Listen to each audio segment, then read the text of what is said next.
everybody, I'm Daryl Cotton, and today we'd like to introduce you to our 151 Farms rock farming technique. It's a closed-loop aquaculture system that I know you're going to find interesting. So our systems consist of the basic fish tank, which you can see on my left, and the rock tub, which you can see on my right. The basic system starts with the fish tank, and we're going to go into that precisely how it works as the overall system demands. So the first thing people ask me is what makes rock farming unique? What makes it different than a traditional soils crop, for example? Well, the first thing is we're soilless.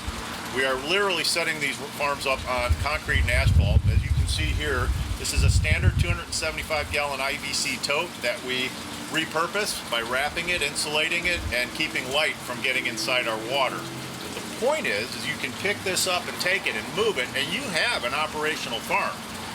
The next major benefit is that we only use about 5% of the water. So if you're in an area where water is a condition of your farming, you really should look at what we're doing with these and why.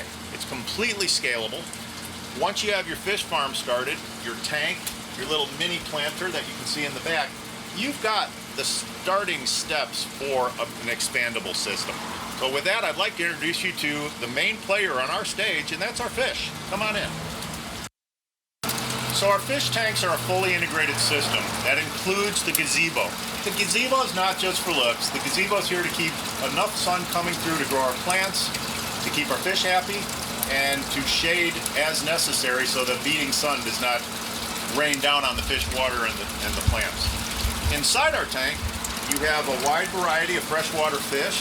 We happen to like tilapia and bass, but I've got koi. I've got a lot of varieties of freshwater fish. And really, there should be no limits to what you can grow in one of these tanks.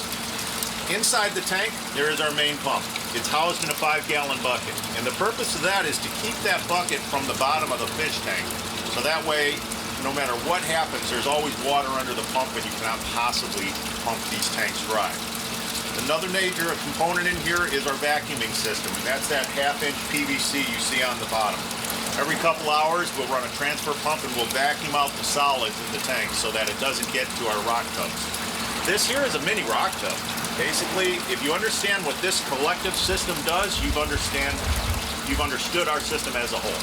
So the plants in here are getting a constant stream of water. They run through the very bottom of this tub and then up and over to the top.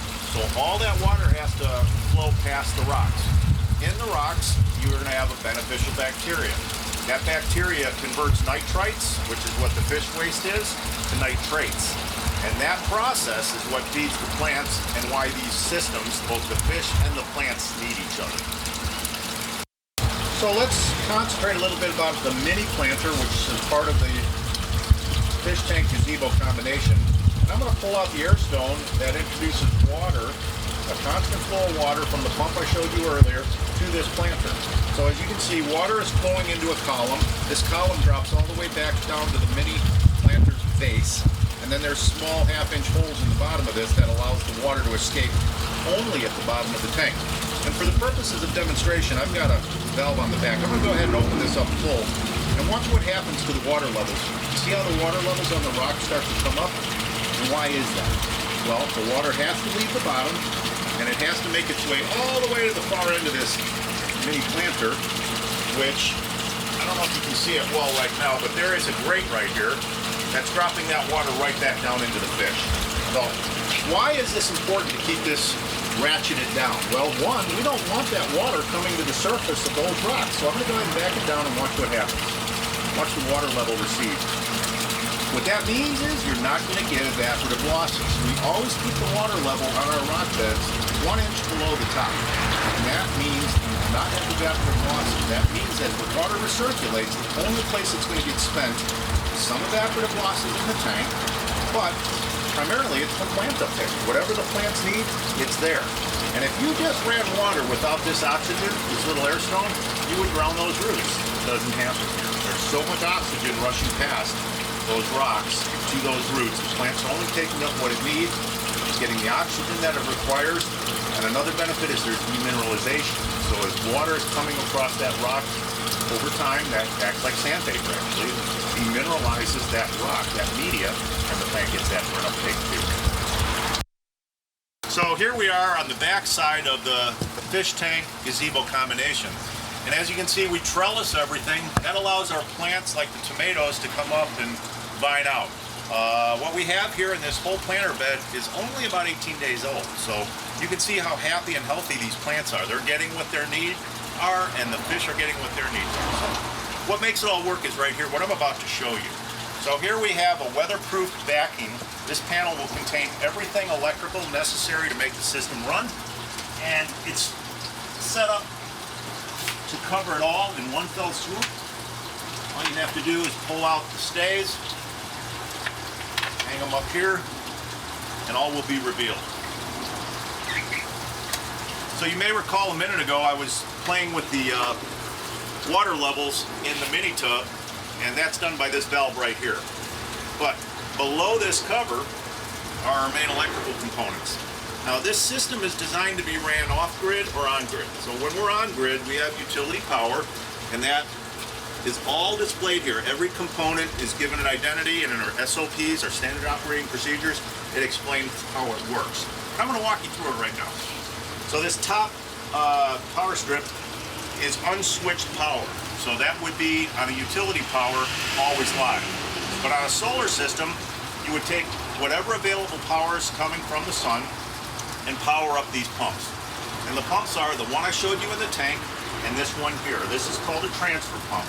This is on a switched power supply and timer right below here, which is what's controlling this transfer pump.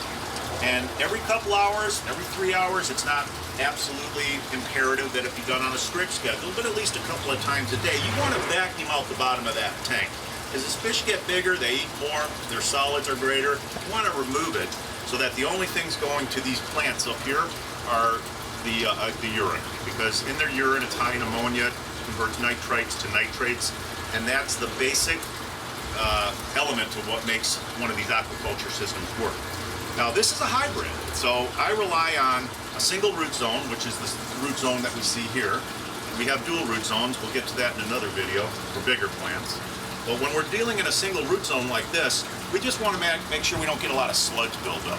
So this transfer pump goes to this pond filter right here, and what that does is, I'll go ahead and turn it on.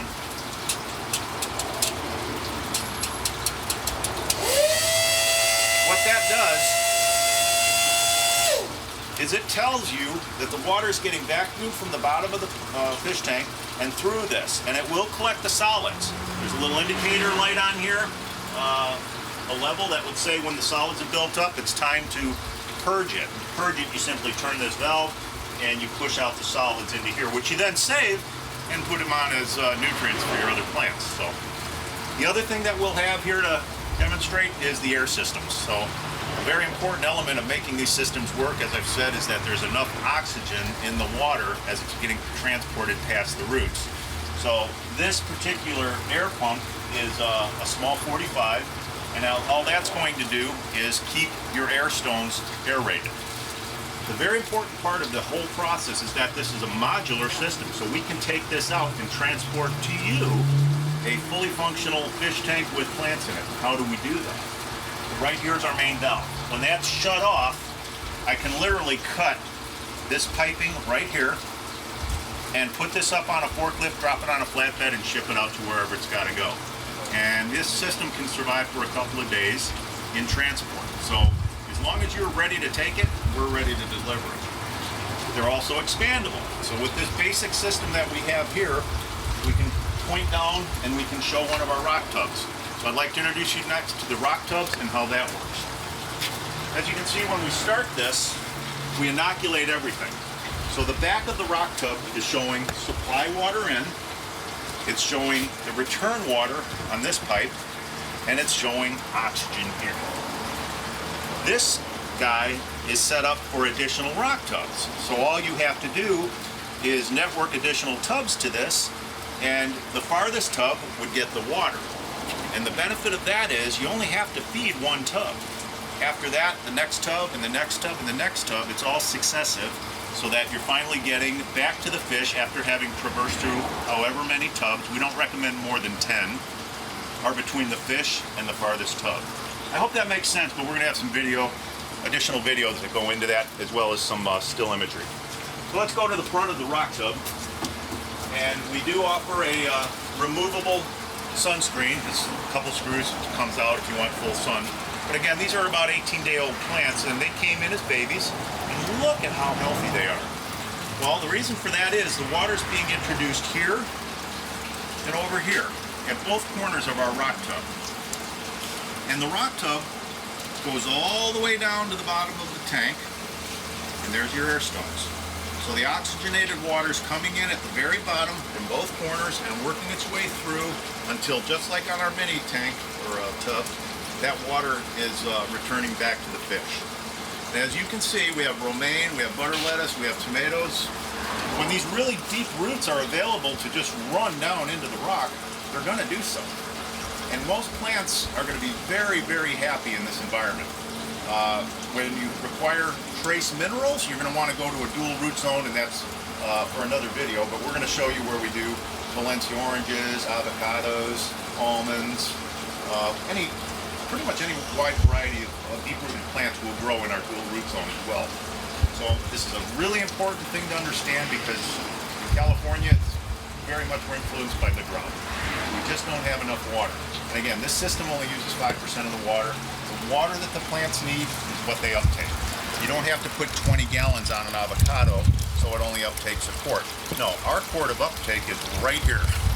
So I encourage everybody to come visit our farm, visit our website, and you'll understand why rock forming and the ability to bring a river to your roots is the next wave of growing our plants. Thank you. Come by anytime.